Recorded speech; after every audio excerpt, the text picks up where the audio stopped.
What's up, Breakthrough Success listeners? Marc Guberti, the podcasting coach here, helping people launch, grow, and monetize their podcast. And one of the things that we have to do to get more sales, but also build engagement from our existing list of customers is to personalize the customer experience. It's easy to shoot out a tweet. It's easy to send out an email. It's easy to do all these different things that, yes, they provide value, but no, they are not personalized. So that's what we're going to talk about in this episode, how to personalize the experience of your customers and your visitors so you're able to grow your business. The guest who joins us today, he's the co-founder and CEO of Omnisend, which is an all-in-one e-commerce marketing automation platform that helps you sell more by converting your visitors and retaining your customers. Our guest today has been building and bootstrapping startups for over 10 years and has shared his knowledge and expertise on numerous podcasts, including now Breakthrough Success. So our guest who joins us for this episode is none other than Rytis Lauris. Rytis, welcome to the show. Hey, Mark. Nice to be here. Nice to talk to you. I'm so happy, Rytis, to have you on Breakthrough Success. And I feel like the customer experience is something that we don't think about enough. We don't think about personalizing the experience. So can you talk a little bit about how you realized, I need to be personalizing the experience and how you've gone on to do that? Yeah, very good question. So here at Omnisend, we do focus on e-commerce businesses, and we do help e-commerce marketers and businesses in general to mainly retain their existing customers. So we do facilitate their retention marketing.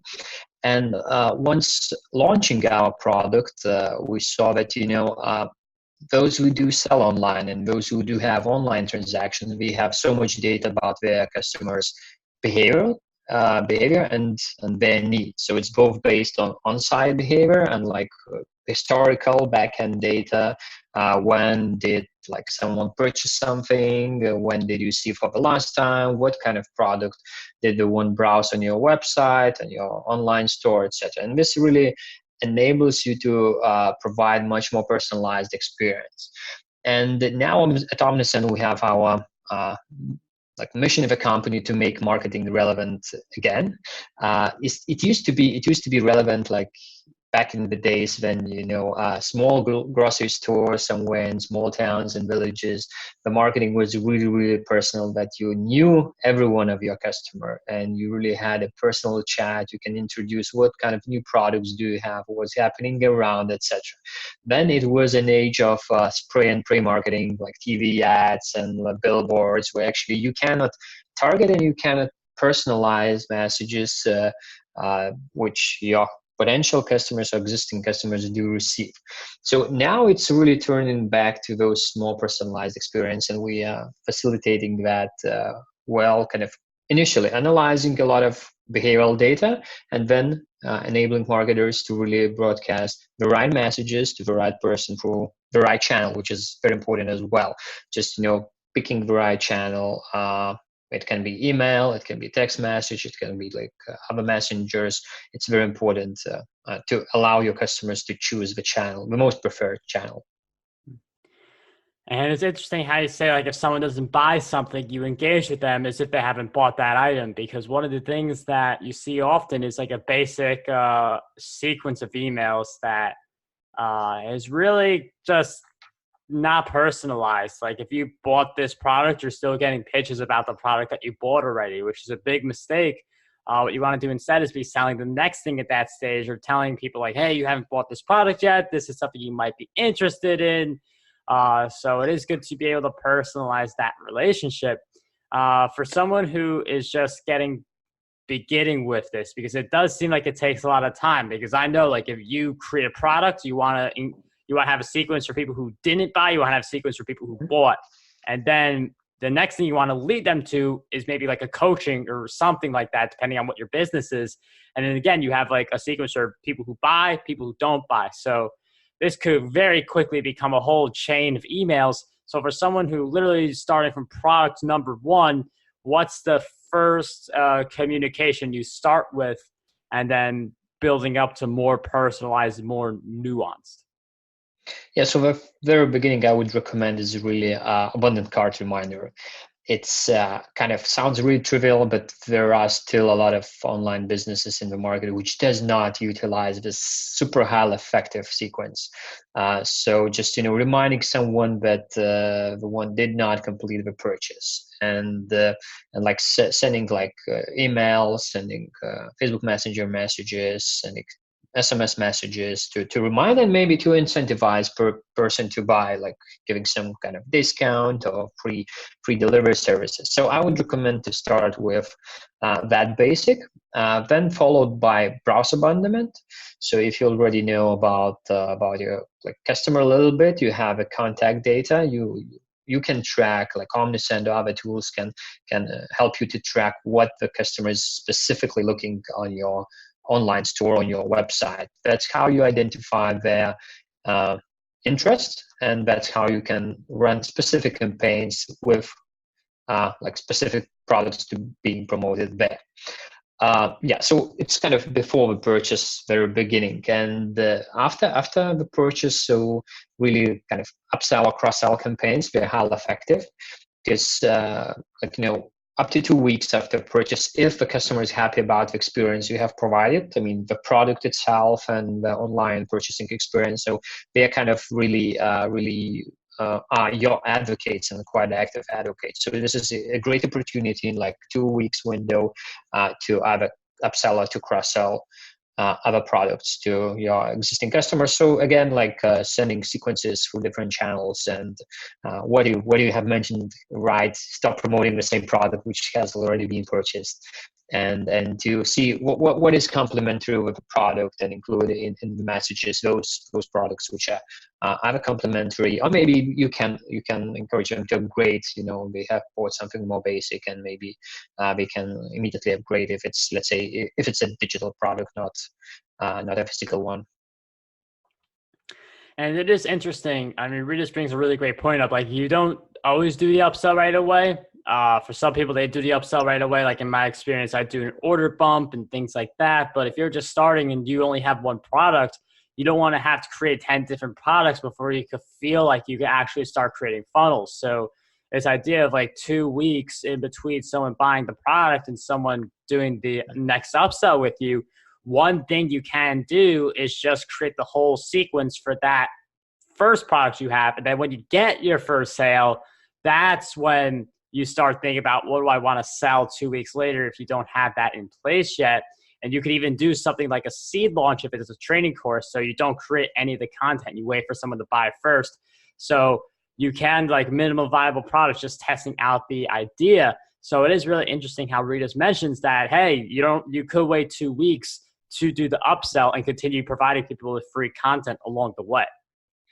Yeah. So so in case you don't have like a second product and you just start doing things, I was like physical products or digital products. So you can run like a post-purchase campaign, like providing a discount code which is valid for, let's say, 3 months. And although you don't have a second product to cross-sell immediately, but you can provide a discount code for the future. And then what you do, let's say after 2 months, you build a segment, you include all those who have already been provided with the specific discount code, and you start a campaign for them to remind that, hey guys, you have your discount code and there is a second product already online. So you can both explore what we have offered as a new thing and use the benefit in form of a discount code which you have got after first purchase.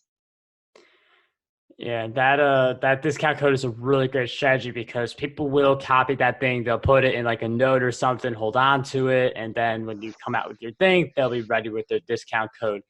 It's interesting how, I mean, there are so many different touch points that we have. Like, email's the biggest, but like Messenger, like all the different social networks, they're all touch points. How do we get people to engage with multiple of these places where we personalize the communication, instead of it just being email or just being Facebook or just being Twitter, or just being one instead of all? Yeah, so according to the research here at Omnisend we have conducted, so using more channels, like two or like more channels, really increase customer retention rate by more than 90%. So that's really a huge increase in customer retention if you use on the same flows, on the same sequence, use more than one channel. So how to do that? So initially what you should be doing, so really asking for consent, for permission to communicate via different channels. Usual practice currently is that we do ask for just one channel. Subscribe to our newsletter, or subscribe to our Facebook Messenger messages or WhatsApp messages, but we rarely ask for few channels in the same place. So that's the number thing. That's the number thing what we should start doing is really start asking for consent via different channels, to communicate via different channels. So I would say that really basic should be email and SMS messages in the same form. Then like push notifications, web push notifications, Facebook Messenger, WhatsApp messages. And you can put it either in one form, you can ask in different situations while someone is browsing your website. If it's really engaged, then you ask for more data. If it's just second page of visiting, maybe a bit less data. But you really play around and put different forms in different pages of your website and ask for more permissions to communicate via more channels.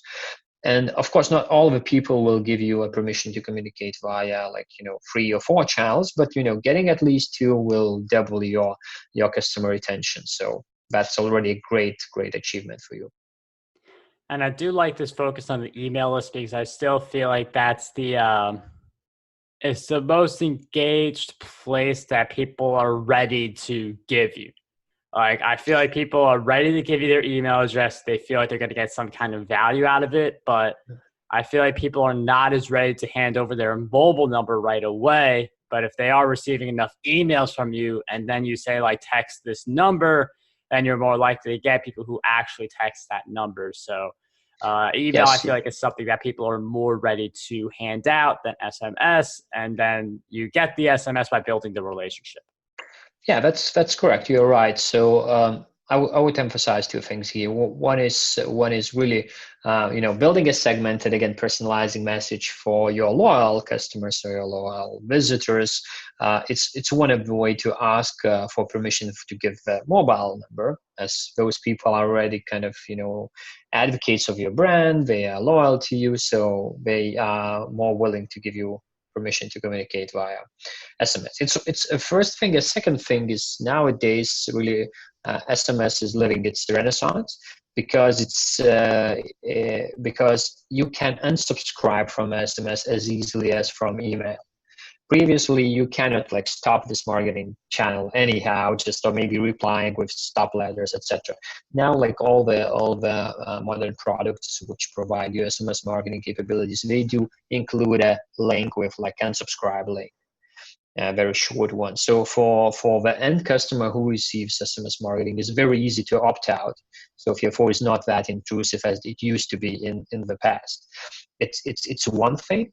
And second thing is really as they are media rich, as you can attach images, you can include links to that. So the customer experience is much more consistent, that you just click on the link on your smartphone, you open this mobile website, you can complete the transaction on your phone. So there is no need to go from a phone to your desktop and to enter manually the URL which the brand has sent you through the text message. So yeah, so more and more people are kind of willing to provide their phone numbers. Yeah, and it's good to see this jump. It's definitely something that's building up. You see more people. I'm definitely subscribed to more stuff on my phone than I was before, but still nothing compared to the email list. It is something that's still building. So definitely very fascinating insights there. I'm wondering if you could share with us some of the habits that you would say have really contributed to your success, because I know you've had 10 years working with startups. I know you have Omnisend right now. So can you just share some of the habits that have really been your North Star? Personal ones? You could do a mix of personal and professional for this one. Okay, so I would see training focus. it's a one thing to really manage to focus and to pick the right priorities. It's very important, I would say. Second thing is, I'm not sure if it's kind of a habit, but you need. I believe in enabling people in a big enabling theme. So stop micromanaging. It's very important because you have limited time and you need to stop micromanaging and trust other people, your teammates. That's another very important thing. And and very practical one. So anything I plan it in a calendar. I don't have a separate to-do list, because what you put in a to-do list, you don't have estimated time. What do you need for that specific task? So even if it's just a to-do task, I put it in the calendar with a time slot dedicated for that. If it's a short task, I put it in 15 minutes bracket. If it's like a longer task, I book already 1 hour for that. And so nobody can book any meetings, not to disturb me, and it helps me to plan the upcoming days in that way. So that's kind of very practical habit, which helps me to prioritize things and to arrange my agenda. And it is interesting that you do you write down like when you have to do certain tasks, you give them certain time allotments, and it's really good to get clear on that kind of stuff, because you could write a list of different things you have to do, not really think about how long each one's going to be or when you're going to do it, and then it just doesn't really get done, or you get half of the stuff done, you miss the important stuff. So really awesome habits and insights from Rytis during this episode. For people who want to learn more about Rytis, definitely go to Omnisend. We'll throw that link in the show notes, along with a link for people who want to schedule a free call with me, who want to see how to launch, grow, monetize their podcast. But where are some of the other good places we could just find you, continue following your work? Yeah, so personally, I really love LinkedIn as a social network. It's my preferred one. So yeah, on LinkedIn, you can find me, Rytis Lauris, as well as on Twitter, Rytis Lauris. So everybody is welcome to join and follow me and share their experience. Well, we will include all of those in the show notes for this episode. Rytis, thank you so much once again for coming on Breakthrough Success. It was such a pleasure having you on the show. Thanks for hosting me, Mark. Rytis, thank you again for joining me on this episode of Breakthrough Success. And it's amazing to think that we are actually going to be releasing the 400th episode. So the next time that you tune into Breakthrough Success, it will be episode 400. And that episode will be with someone who's been with HubSpot for a very long time. He's been with them in their startup stage. He's still with them now at their IPO and they're a public company. So if you want to learn how to lead and build creative teams and just learn about HubSpot, like the differences in mentality and business strategy between when they were just startup versus when they IPO'd, like some of the differences there, it's going to be a really fascinating episode for you. But once again, I'm just so grateful that you're still with me for episode 399, episode 400, big milestone number. I am certainly excited about that and hope you guys are too. So anyway, that pretty much wraps up this episode. We do have a book recommendation as well that I feel like will help a lot of authors, bloggers, writers, entrepreneurs out there, which I will be mentioning now, and then we will cap off the episode. Did you know that writer's block doesn't actually exist? In his new book, Writing, Blogging, and Self-Publishing, Chris Ballard shares the secret formula for writing your first book. Not only does he debunk this big myth, but he also shares how you can write your book to completion, even if you've tried this whole writing book thing before and things just didn't go quite as planned. So if you are an inspiring author, make sure you grab your copy of Chris's book, Writing, Blogging, and Self-Publishing, over on Amazon today, so you could discover the secret formula for writing your first book. So that is my book recommendation for all of you listening. And I mean, I will be coming out with the videos soon about all the things I've learned from doing all these interviews on Breakthrough Success and also my virtual summits, because I've definitely done I really want to say over 600 interviews with all these different people, and interviewing people is one of the best ways to learn, to build relationships, to grow your business. I mean, podcasting has really done so much for my brand, and there are a lot of people who I've gotten to know very well who will say the same thing. Podcasting has done so much for their brands. And we're nowhere near oversaturation. We've only got like 700,000 podcasts out there, much less of those podcasts being active and consistent. While we're talking about over 1 billion blogs, we're talking about so many millions of YouTube channels. All those places are great, but I feel like podcasting is this incredible frontier for people who want to grow their businesses, get in front of more people, get new clients, and have a very reliable stream of income. Because a lot of podcasters, even people who are podcasting, they view it as a hobby, or they say that the ROI comes from the relationships, but you can certainly make money with podcasting as well. So to be able to have done this many episodes on breakthrough success, profitable public speaking, my virtual summits, it's really been amazing. And the amount of people I've met and how podcasting has really become a business for me. So if you are interested in starting, growing, monetizing your podcast, we should definitely jump on a strategy call, marcguberti.com/strategy, or just send me an email, marc@marcguberti.com, because I really feel like podcasting is this new frontier still. You've definitely heard about it more, but it's certainly new relative to like the other platforms that have been around for a while that have like a ton of people competing on them. But podcasting is just one of the best things you could do for your business. I constantly hype it up because it's just really awesome, the kinds of experiences and the business model you have with podcasting. So those are my last little tidbits. Thank you guys so much for helping me to reach this point of being able to release episode 400 very soon. But anyway, until that episode airs and for the rest of the day, what I want you to do is to dream big, achieve greatness, and unlock your potential today.